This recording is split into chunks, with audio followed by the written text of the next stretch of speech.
Clean, lube, and protect your guns faster and easier with Seal One. Seal One CLP Plus is an all-in-one solution that cleans, lubricates, and protects your guns. It's also natural, non-toxic, and environmentally friendly. Thank you, Seal One, for sponsoring Cover Your Ass Week and helping to make it an outstanding success.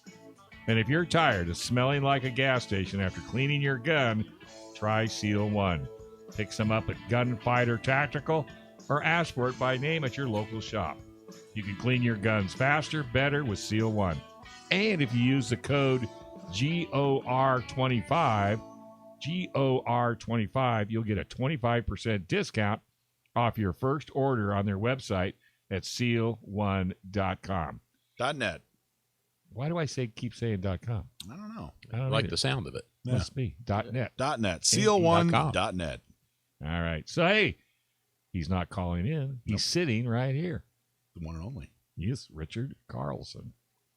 So talk to us about what's going on. Give us the background. Tell us what the club is. Talk about the range. Let's start with the club. Can I go back even further? Yeah, let's talk about Richard Okay. Carlson and what he's done here in San Diego. Well, I was a police officer for 35 years. Started in 1969. My first police car was a 67 Chevy. Retired in 2004. He still has it. Yeah, I still have it. But anyway, we were, when you go back, I was actually shooting at that range with my dad when I was 16 years old, back in that 60s. Wow. But if we go back further than that, there's a guy named Rodney Peace. Rodney Peace started at the police department as a janitor. He retired from the police department as a sergeant. He actually built himself a house with the stones from that area down there on Federal Boulevard. He got trustees down there. Those stones that you see that are still there, the trustees built that. He went to the, the Pan Asian Expo or something. Yeah. He got the A-frames, and that's how they built the clubhouse. You're talking about the range. You can actually see it from the 94. Right. Is the range that we're talking about. To the north. On 94 and Federal down there. And so this place has been a wonderful place for years. He started out teaching police officers when they rode bicycles. And he set out a course through the thing. He raised 3 daughters down there in the little house down there. And in 1936, the Fenton Sand Company donated the property to the police department. They deeded it, not to the police department, they deeded it to the Revolver Club, the San Diego Police Revolver Club, which Rodney Peace and a few other guys started. And they all started this thing together.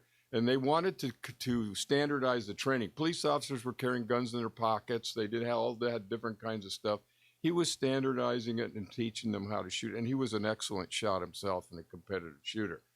So what he did, he got him to donate the property. We fell on hard times back then with the everything that was going on financially. People were broke and stuff. So they turned it over to the city. This is the 30s, right around the Depression? It was during the Depression era, and that's why they turned it over. And so they got together and they deeded it to the city for $1. They told the city, the caveat was that when the Fenton Company gave it to the Revolver Club, they had to maintain it as a range. If they didn't maintain it as a range, it had to go back to the Fenton family. It had to be open to the public. It had to be for training police officers, and it had to be for training security officers. Well, when they turned it over to the city for $1, in the wording, they didn't get an attorney or whatever they needed. They did it on trust as a board of directors, and they said it needed to be a range for pistols, revolvers back then, and a .22 rifle range. And it had to be maintained at, and it had to be under the same caveat that they were given the property. But they didn't spell it out as in detail as they probably should have. They were acting on trust. So for 80 years, there's been a cooperative effort between the two organizations. Rodney Peace continued to build things on the range. In the 40s, they put in a turning target system that was used for many years. When I came on the police department in 1969, we were trained on there. Tell you how old it was? We had the bubblegum machines on our cars. They had them up above the range and they would turn them on at night, and that's how we had to do our night shoots with those bubblegum machines on. Our hearing protection back then was 38 casings. You put them in your ears backwards, and it became an amplifier. So that's why all of us are deaf and wear hearing aids that came on at that time. So they've advanced the training over the years. They continued to build the range. We had competitive shooters that shoot in the World Police and Fire games. And then we also started a civilian class that became a college class. It was not for units or anything. It was Not just credited. a certificated class. Mm. Police officers over the years, John Slough, Jim Singh, some names that people might remember out there. They all were teachers. Fred Hoyle were all people who taught the citizens. And at one time, the police department even provided the guns for us to train civilians so they could be safe in their homes with their own weapons. They knew how to put them on safe, make your gun safe, put it away so somebody didn't get shot with it. We never had accidents there. We were having lines as many as we were teaching 4 nights a week, basic, advanced handgun safety, and we had as many as 45 people and running 2 lines for 4 nights during those things. And over the years, it's still continued. Thousands and thousands of people have gone through the safety training procedures. I know a number of people who said they got their first lesson at that range. Right, and on gun safety. Yeah, and we had you come down there and give a talk to the class, so you actually saw the class in action. Oh yeah. And these people love it. We have a guy that was in the class. He had never fired a gun before. He is now living in Montana, and he is rated number 23 in the world of competitive shooters. Wow. We paid all the expenses for our teams to go compete in all the events all around. They went all over the country. So what's happened? By the way, I want to clarify. You said that it was required that the range be maintained as a range for training of police, security, and civilians. That was originally when the Revolver Club took it. When they didn't put that same wording in when they deeded it to the city for $1. The buildings now are on the national, or are on the not the national, but the Registry of Historic Places. So some of the buildings do come under that. But so that's a lot of context. So there's a really nice range. It's been around for a long time, off the 94. Civilians get trained on gun safety. The police department gets to train there. It's been a fantastic relationship. Right. Now what's going on? Well, all of a sudden they came to us. We got a new group working at the range down there, and they came to us. The first thing that happened, they took the guns away. It said it was an issue that, even though we were there, we were all police officers or retired police officers working with the people. They said that it's too much of a liability for the people to have the guns. Then they told me the classes were canceled. So I went to the dean at the college and asked them, were my classes canceled? They said, no, your classes haven't been canceled. They canceled some at Miramar College, but you're a whole different entity. So they let us start up the classes, but we had no guns to deal with. So they systematically, gave us smaller spaces and cut down on the amount of training that we could do. We had the Navy training there, the Marines training there, Highway Patrol, other agencies, and we had even just obtained a firearms license to, sell firearms on the spot. We didn't sell fire. At one time, the Revolver Club did hold a federal firearms license there. They gave it up, but we sold ammunition to the classes. It had to stay on the range. All the brass stayed on the range once they used the, shot at the class. And then all of a sudden one day we were told, you guys are out of here. We came down, there was a lock on the gate. Our place was locked up. They said that you need to start paying rent. We want to sign a contract with you. And we said, we're not signing a contract. We've been here for 80 years with you. We're not going to do that.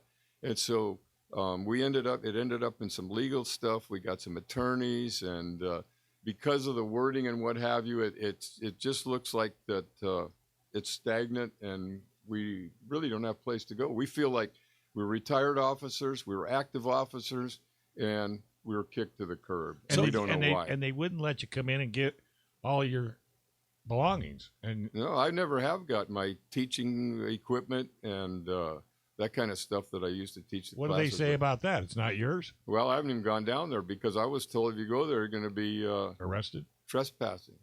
So is it just a rent issue? I mean, what if you came and said, all right, well, how much rent do you need? And let's. Well, they did want us to sign a contract for that, but and then they went back and forth with it. And then they said, we do plan on having you back because they're doing a big remodel down there. And they said, we do plan on having you back after that. But we've been told since then that that's not going to happen. When's the remodel happening? it's kind of going on now. They had $10 million. They have used the funds for other things, and I don't think everything's worked out the way they wanted it to. So, how much did they give you a number? Like, how much rent were they looking to charge? I wasn't involved in that part of it. Interesting. Wow. But they basically kicked you out. Right. Wow. Yeah. Well, if you're a retired officer now, you have to bring your own ammunition to requalify. We used to get 50 rounds a month to practice with. So because we carry, carry guns. We're all retired. We carry a gun. And now they don't even give us ammunition to qualify with. Well, and it's another, I mean, we're under a new regime down in San Diego. And I mean, I don't know. That's a good name for it.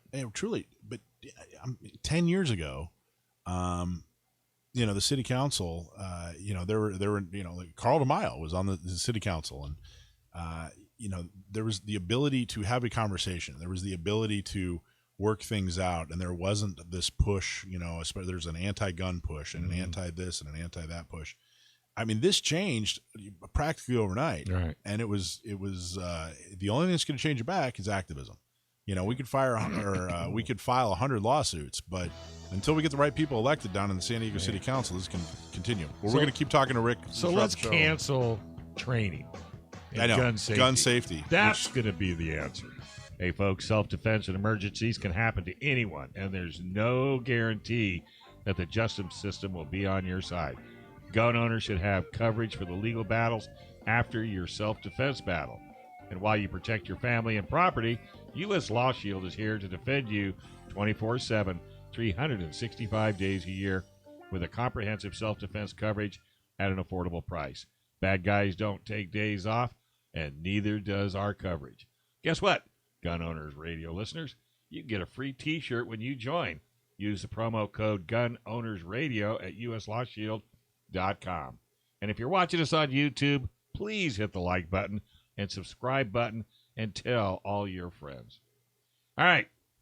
We were going to talk to Joe. Yeah, we were, but let's continue talking. Yeah. So what's the next step for what we were talking about? Let's do a mini recap. You know, the fact that the city is basically taking away the gun range from the San Diego police pistol. Well, the one weird thing about it, it might sound like I'm being negative with the police department. Now, that can't be further from the truth. I love all the police officers. I'm a retired police officer. Love my job. Love everything about it. We have never been able to put a place for blame. The city says it's the police department doing it. The police department says it's the city doing it.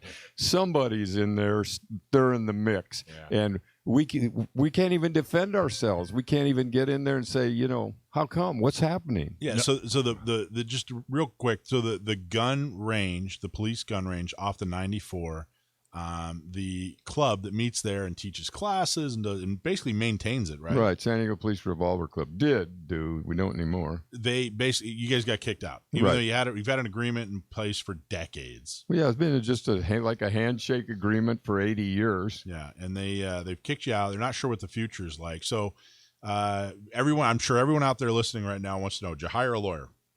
We did hire a lawyer. We've had 2 or 3 different lawyers involved in this thing, and it all seems to boil down to the terminology that was used at the time the deed was transferred. And apparently, if they'd have got attorneys involved back then, maybe we'd have a little more of an ironclad, operation here that we could back it up with.